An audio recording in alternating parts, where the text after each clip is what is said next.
धोने वाली बहू। शादी के पहले से ही विभा को कपड़े धोने का बड़ा शौक था। कभी नल के नीचे तो कभी तालाब के पास। अरे मेरी नीली वाली लुंगी नहीं दिख रही है।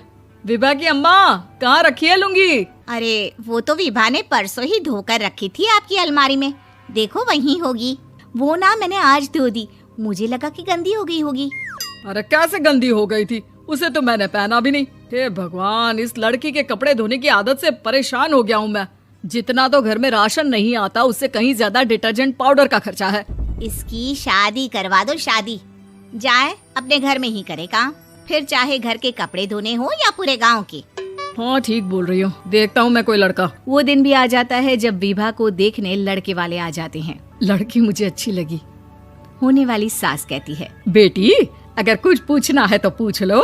वैसे तो हमारी लड़की बहुत ही शर्मीली है, जो बोल दो वो मान लेती है, इसे क्या पूछना होगा। अरे कैसी बात कर रही हो माँ, मुझे इन लोगों के घर रहना है, सवाल तो कई है।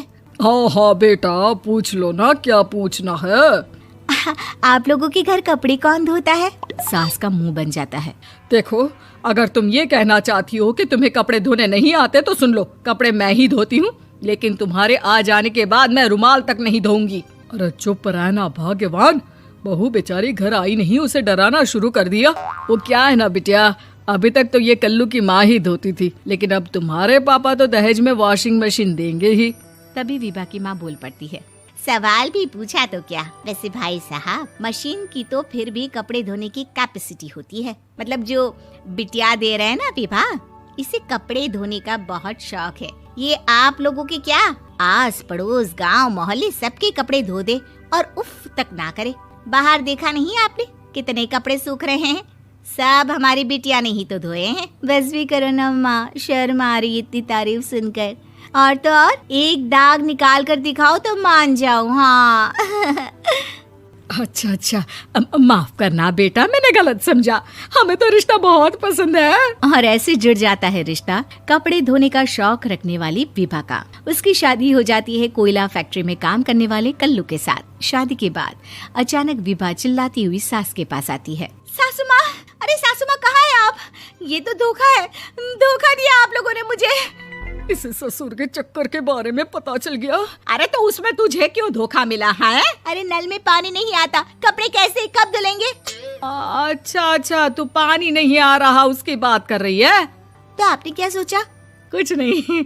अच्छा, तेरी माँ ने कहा था कि कपड़े धोने का शौक है तुझे, याद आया मुझे।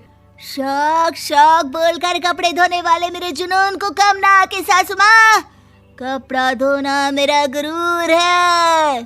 तभी पति भी वहाँ आ जाता है। अभी मैंने इसे सनी देओल की फिल्म दिखाई है, उसी के डायलॉग मार रही है माँ। अच्छा सुन, साफ बता रही हूँ, पानी सुबह 4 से 6 और शाम को 10 से 12 आता है, समझी? विभा टाइमिंग सुनकर हैरान हो जाती है। ये क्या भूतों का मोहल्ला है? सुबह 4 बजे उठकर कौन कपड़े धोता है? 4 बजे टंकी में पानी जाता है, फिर सारा दिन धोना ना, किसने मना किया? अरे कैसी बात कर रही हैं? 200 लीटर की टंकी में कितने कपड़े धो लूंगी मैं? सुबह ही उठ जाऊंगी मैं। अब क्या था, विभा सुबह 4 से लेकर रात के 12 बजे तक कपड़े ही धोती रहती। एक रोज सास पड़ोस से निकलकर कहीं जा रही होती है कि साथ वाली कहती है, हाँ कल्लू की माँ, जरा ये बताओ कि 2 साड़ी है, 2 ब्लाउज और एक पेटीकोट और एक नाड़े वाला लंबा कच्छा। हाँ तो? अरे तो क्या, कितना लोगी धुलाई ये बताओ। धोबन दिख रहे हैं हम क्या? हमारे पति सरकारी नौकरी से अभी रिटायर हुए हैं और बेटा सुपरवाइजर है कोयला फैक्ट्री में। धोबन समझ रखा है हमें। हाय रे कल्लू की अम्मा, माफ कर दो, वो तो मोहल्ले में यही सब बता रहे थे कि तुमने बहू को कपड़ा धुलवाने के काम में लगा दिया है। सास को पड़ोसन की बात सुनकर गुस्सा आ जाता है। वो घर पहुंचती है जहां घर के बाहर ही इतने सारे कपड़े सूख रहे होते हैं जितने कि किसी धोबन के घर पर। अरे ओ कल्लू की दुल्हन, बाहर निकल।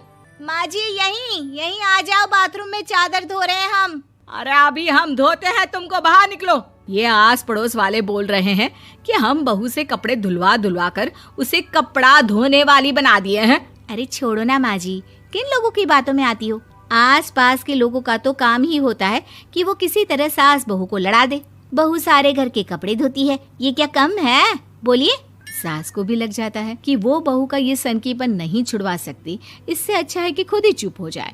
एक रोज सास और बहू मंदिर जाते हैं, जहाँ सास की साड़ी वहाँ खड़ी भीख मांगने वाली से मिलती है। माँ जी क्या बात है, आपकी साड़ी उस भिखारन से कितनी मिल रही है ना? हाँ हाँ देखो तो, दोनों की साड़ी मिल रही है। क्या बात है कल्लू की अम्मा, तुम खुद को तो अफसर की बीवी बताती हो और ऐसी सिंपल सी प्लेन साड़ी पहनकर घूमती हो। सिंपल और प्लेन नहीं है ये साड़ी। तो क्या सोने के धागे से फूल बने हैं? कुछ भी सासू माँ, कुछ भी। हाँ बने थे इस साड़ी में सोने के धागे से फूल। मेरे पति लेकर आए थे मद्रास से स्पेशली मेरे लिए 10,000 की। ताहे भाई साहब इस भिखारन के लिए भी सेम टू सेम साड़ी लेकर आए होंगे 10,000 की। सास उस वक्त तो कुछ नहीं कहती, लेकिन बहू के साथ घर आती है और अलमारी से एल्बम निकाल कर लाती है। ये साड़ी देख रही है, ये वही साड़ी है जिसे मैंने अभी पहना था। इस साड़ी में ये जो चमकदार फूल दिख रहे हैं ना, ये सोने के धागों से काढ़े गए हैं। लेकिन तू लोकल वॉशिंग मशीन ब्रश से घिस घिस कर सारे फूलों को निकाल कर साड़ी प्लेन कर दी। मुझे माफ कर दीजिए सासू माँ। और तो और, जब मैंने तुझे तेरी गलती के लिए कुछ नहीं कहा, लेकिन तूने तो सबके सामने मेरा मजाक ही बना दिया। क्यों? बहू को समझ में आ जाता है कि अब से उसका कपड़े धोना बंद।